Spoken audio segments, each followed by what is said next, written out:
Hello, welcome. I woke up in the middle of the night. Inspiration struck. Inspiration hit me like a semi-trailer. I had this fabulous idea. You know what I want to do? I want to read the top, I want to make a series on this channel where I read the top most either like popular or most influential or just like the top books of each decade. And we'll start with like this decade, we'll start with the 2020s and we'll work our way back through every decade until we reach probably the 1920s. We'll do it for 100 years and I'll try to do one of these every month. How fun would that be? How fun would that be? Doesn't that sound like a fabulous idea? I know we're not even halfway through the 20s yet, so there's not a lot for us to go by. I just picked a couple and I'll tell you my reasoning. Okay, so the books that I picked for this video are The Vanishing Half by Britt Bennett, Book Lovers by Emily Henry, and It Starts With Us by Colleen Hoover. Book Lovers and It Starts With Us, you might be wondering why these ones? That's so random. Wouldn't it be It Ends With Us and Beach Read? Yes, but I've already read them. So I wanted to read fresh books for this video, spoken about them. Well, I haven't spoken about Colleen Hoover on this channel yet. I've read almost all of Colleen's books. This was the next one. Obviously the movie just came out. This is like a continuation of It Ends With Us, which is arguably one of the most popular books going around town. Same with Emily Henry. I picked these two mostly because of the impact that they've had with like BookTok. How these two authors have almost single-handedly ignited a new generation of readers, which is, say what you want to say about BookTok, say what you want to say about those two authors. I personally did not like many of their books. What they've done is really cool for the reading community in general. There are thousands of new readers created because of those two. So like you have to put some respect on that. But let's get into the first one, The Vanishing Half by Britt Bennett. I chose this one mostly because this, not only if you Google top books of 2020 or the 2020s, this comes up, but also I remember during COVID, every bookshop I walked past, this book has been like front and center in bookshops since 2020 when it was released. And also the fact that this book came out the year that COVID happened, I think is pretty iconic for the 2020s. That's why we're picking this one. This book follows two twin sisters. They're called Desiree and Stella. They're both mixed race. They're half black, half white, but they're incredibly white passing. They look white. And they come from a small town in America called Mallard. I don't actually know exactly where it was. It's somewhere in the deep south. So small and unimportant, it's like not even on a map, apparently. And it's well known for being predominantly mixed race people. So this book takes place in the 1950s and 60s. The story pretty much picks up when the girls are like 16, they're cleaning houses or something, and then, or maybe they're a little bit older than that. They're cleaning houses for white people. They're over it. They decide to like run off together and start a new life. I think Stella's a little bit more ballsy than Desiree, I think. Anyway, she gets a job at this company. They all think she's white. When she goes to work, she's like pretending to be this white woman, and then eventually, I won't go too deep into spoilers. I'm not going to spoil any of these books for you, just so you know, but I will be talking about the themes and kind of what goes down a little bit. She like runs off with the boss at that company. They move to Los Angeles, I think. She just starts a new life as a white woman. And she just cuts contact with everybody. She cuts contact with her twin sister, Desiree. She's pretty much just like never seen again. She just disappears and she's like, that's it. Like if I want to keep the ruse up of living as like a white woman and having it believable and not letting my past catch up with me and like ruin the life I've built for myself now, she had to just like axe everybody. If her past came back to haunt her, it would like shatter the illusion that she's built and ruin everything. Meanwhile, Desiree is obviously heartbroken about it. She moves as well. She ends up with a dark-skinned black man. They have a baby together. Baby comes out dark-skinned as well. The daughter's name is Jude. Basically, it's an abusive relationship. She has to leave. And she flees back to her hometown, Mallard. And when she kind of comes back, everyone's like, ain't no way that's Desiree. Especially with a child that dark, like there's no way that could be Desiree's child. And then she reconnects with her mom and everything and kind of settles back down into the hometown. So it's like she ran away, it went pear-shaped for her and she came back. The other twin ran away and it's like, you don't really know what happened to her until we get deeper into the story. But she really just like ran off to go live some big fancy life as a white woman with her blonde, blue-eyed white daughter and her white husband in their big house. And it really picks up after that. Then the story flips back and forth between the 50s and the 60s, flipping between the Vigneaus twins when they're younger, and then also flips back and forth between present day and then around the time period where Desiree came back with her daughter. The meat of the story focuses on Desiree and Desiree's daughter, Jude. Jude coming back to this town, and like Jude's a massive outcast because she's so dark and everyone in the town is so racially ambiguous. She sticks out like a sore thumb, and definitely, the book definitely explores things like colorism, classism, passing for white. obviously like racism, bigotry, domestic violence. Self-identity is a huge theme in this book. Seeing how, actually it's a huge theme in this book, because not only do we see it with Stella denying her identity, background, and like how she's trying to be someone, like be someone that she's not, but like in a way, but like she's just trying to be someone completely different. Same with like Jude and how she navigates coming back to this town and like dealing with colorism. It's crazy because you see the idea of Desiree's criticized because she's so borderline white passing. It's like you got with the darkest man you could find, and then now your child's dark and they're like getting bullied, and that is crazy. Like that whole attitude towards Desiree's choice of who she decided to have a baby with. Like class mobility is obviously a huge point as well, because you see how the choice that Desiree made versus the choice that Stella made for their separate lives, like how as identical twins, like the men they marry, the lives they decide to live, lead them down two wildly different paths. Then we follow them in like the next decade where the nieces are old enough to go to college. We see a bit of their lives as well, and like how it all starts to kind of reconnect. Everything kind of like falls together from one perspective and falls apart from the other perspective. They go to the same university, but obviously they look so insanely different. You would never believe that their mothers are identical twins, and they obviously don't know either because Stella has a new last name. It's so good. It is such a good book. I think I gave it 5 stars. It was actually amazing. It's like a historical fiction, coming of age, low-key mystery, takes place across multiple generations. So good. So this book came out 2020 and instantly was like one of the most popular books of the year. Then I picked It Starts With Us by Colleen Hoover. I clearly would have done It Ends With Us, but I've already read that book. Colleen Hoover definitely had to be in this video, more so for the influence that she's had on igniting a new generation of readers. Like I said before, I personally hated majority of her books. There's only like a couple that I liked, but there is absolutely no denying the impact that her books have had on platforms like BookTok. She has to be one of the most polarizing authors out there, and this has to be one of the most polarizing books by her. There is so much love and so much criticism for Colleen Hoover and It Ends With Us. I feel like I really fail to find many fence sitters when it comes to Colleen Hoover. You either really love her or you really hate her. And this book in particular, I feel like you either love it or you hate it. I have not seen middle of the road and it was alright type of reviews. Everyone's got something to say about it. It's a movie now. There was even controversy about the movie for a separate thing. The book's about domestic violence. It's about this relationship between these two characters called Lily and Ryle. Her name's Lily Bloom. She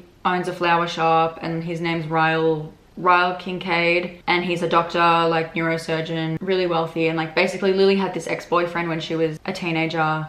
He was called Atlas Corrigan. Atlas was homeless at the time. Like she was 16 or 15, he was 18, which, why did that have to be the age gap? Because I understand why he needed to be 18, but like why did she have to be 15, babe? Like I have 2 teenage sisters. I swear to God, if one of them brought home an 18-year-old at the age of 15, the guy'd be dead. The guy would be dead. But that's just me. Make her 17 or something. Maybe that's just me. But you know what? I'm actually fine. If I have the wrong opinion, I'm fine having the wrong opinion on that. I'm very happy to have that opinion. It won't change. The interesting thing with this story is not only does the character Lily, like she came from an abusive household when she was younger. Like her parents were in an abusive relationship and her mother stayed. That whole dynamic and like how she had to watch it growing up. As an adult, Lily's with Ryle. The relationship is abusive. They have a baby together, and then obviously, what do you think? It Ends With Us, ending the cycle of abuse. I'm pretty sure everyone knows what happens in It Ends With Us by now, so spoilers. But she decides to leave her daughter's father instead of staying like her mother did. The cycle ends with us, you know? And then we have It Starts With Us.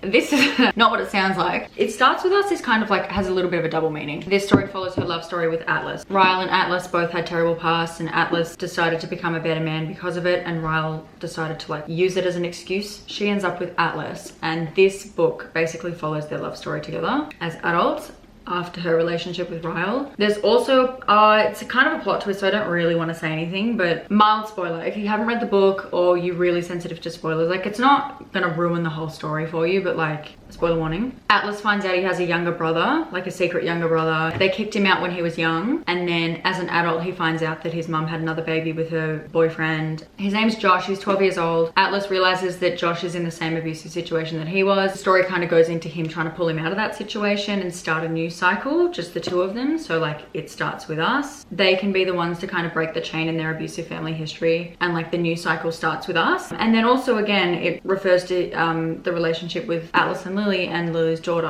how all of them together, it's like this new cycle starts with us. You know what I mean? Like we don't have to perpetuate the cycle of abuse. I gave the first book 1 star, I think. I really didn't like it. But this one I gave 4 stars. This one is interesting to me because I feel like people from all ends of the spectrum, like from both scenarios, like those who've been in the abusive households growing up, those who've experienced it as adults, and people who have had neither or whatever. I've seen so many different takes on this book, like people who've been victims of domestic violence themselves, both loving and hating this book, people who've grown up with domestic violence, both loving and hating the book, and then people who've had neither experience, both loving and hating the book. Like I really feel like it's, you can't even pinpoint with this book. You can only get the book if you've had this experience, or you'd only hate the book, you know, only someone who's actually experienced it would realize why the book's shit, or like there's no correct take. Honestly, I honestly feel like there's no correct take. I hated the book, but I genuinely think there are so many people that have like felt seen by it and connected with the story, and you can't take away from that experience either. I genuinely feel like it's one of those things where it's like, depending on like who's reading the book, it's gonna strike a different chord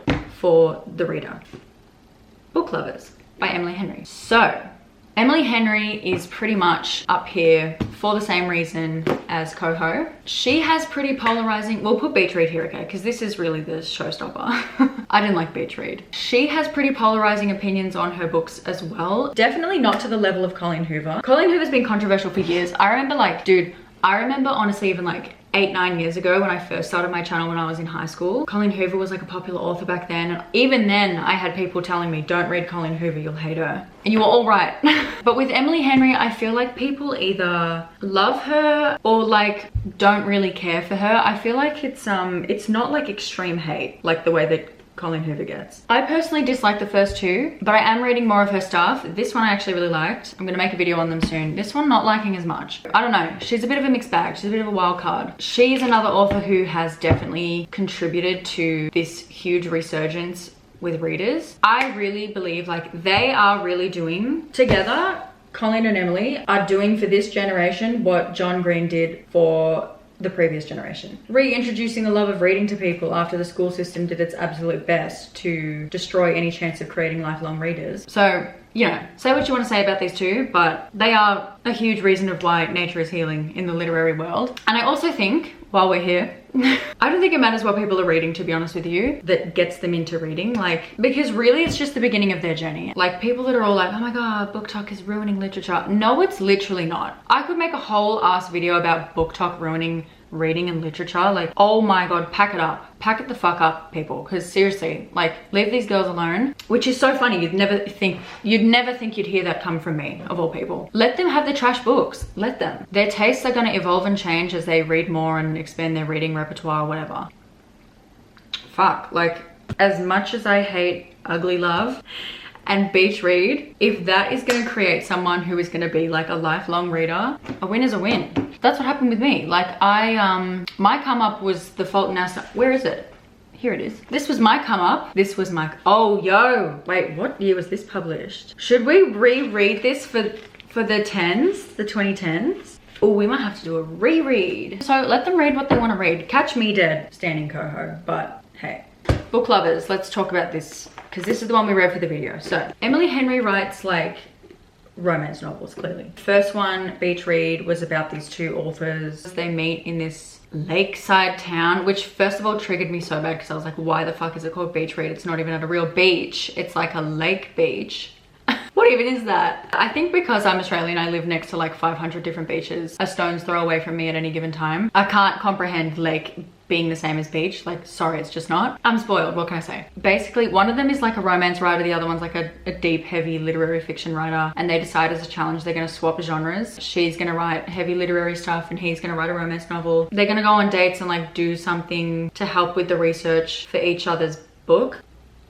That's that. That's her most popular one. The one that I just read, Book Lovers, this is about two literary agents.